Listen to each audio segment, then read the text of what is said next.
wachezaji huwa mara nyingi tunawaangalia kwenye mlengo wa wachezaji, lakini binadamu kama sisi hao. Yani wewe yoyote hata unaisikiliza hapo ukiwa kwenye biashara yako, kazi yako, unapopataga setback, yani unapopataga changamoto, imagine jinsi unavyokuwa unajisikia. Ndio na yeye pia mchezaji na makocha nao wajisikia hivyo hivyo sasa hivi, lakini kwa sababu ndio wajibu wao, kuna namna nani utafanyaje sasa? Yani inabidi haraka sana waituni akili kwenye FA pamoja kwenye na ligi kuu, kwa sababu kwa mfano ingekuwa labda kwenye ligi kuu labda amezidiwa alama 6 au 7 akisema si mwenyewe na ushaisha na mechi hizo zilizobaki hatuwezi kufanya comeback yoyote, na pengine labda ingekuwa ametolewa kwenye siasa akisema basi imeisha.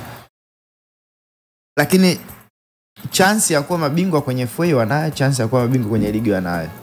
Kwa hiyo hakuna namna sasa. Yani inabidi nafikiri kwa sasa hivi inabidi kocha na wachezaji waseme kiwango tulichokionyesha katika hizi mechi za finali, especially kipindi cha pili, mechi iliyopigwa Morocco na mechi nzima pale Amani, yani ile iwe standard. Kama tunataka kupata chochote kitu katika msimu, ile standard isishuke, pengine tuboreshe tena zaidi ya pale katika hizi mechi zilizobaki kwenye FA na ligi kuu.